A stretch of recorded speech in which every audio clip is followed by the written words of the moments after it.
लग्नाचे दागिने म्हणजे श्रीमंत पेशवाई दागिने, नाशिकचे सुप्रसिद्ध सराफ मयूर अलंकार सराफ।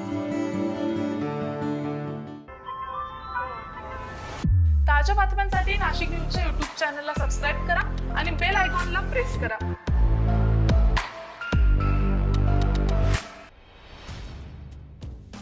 2 दिवसांपूर्वी झालेल्या पावसाचा नाशिक जिल्ह्यातील शेतमालाला मोठा फटका बसलाय। पालेभाज्या पावसात भिजल्याने खराब झाल्या, त्यामुळे शुक्रवारी सायंकाळी कृषी उत्पन्न बाजार समितीत विक्रीसाठी आलेल्या मेथी आणि कोथिंबीरचे दर काही प्रमाणात गडगडले होते। शुक्रवारी सायंकाळी झालेल्या लिलावात मेथीच्या प्रतिजुडीला 5 तर कोथिंबीर जुडीला कमीत कमी 10 रुपये इतका दर मिळाला। जिल्ह्यात सलग 2 दिवस झालेल्या अवकाळी पावसामुळे शेतमालांचे काही प्रमाणात नुकसान झालंय। या पावसाचा फटका पालेभाज्या उत्पादक शेतकऱ्यांना बसल्याची माहिती व्यापाऱ्यांनी दिली।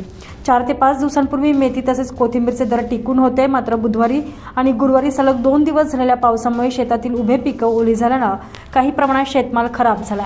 अचानक आलेल्या अवकाळी पावसामुळे भाजीपाल्यांच्या दरात जवळपास 75% घसरण झाली आहे। एकीकडे अवकाळी पाऊस तर दुसरीकडे बाजारपेठेत शेतमालांची आवक वाढल्यानं मेथीसह कोथिंबीरचे दर कोसळल्यानं शेतकऱ्यांनी नाराजी व्यक्त केली आहे। एकीकडे कांद्याचे बाजारभाव 50 ते 60 रुपये किलोवर गेलेले असल्यानं सर्वसामान्य ग्राहकांना कांदा खरेदी करताना खिशाचा विचार करावा लागतोय, तर दुसरीकडे कांदा पातीचे बाजारभाव देखील तेजीत आहेत। शुक्रवारी सायंकाळी झालेल्या लिलावात कांदा पातेला 5,000 रुपये शेकडा म्हणजेच 50 रुपये प्रतिजुडी असा दर मिळाल्यानं कांदा उत्पादक शेतकऱ्यांनी समाधान व्यक्त केलंय।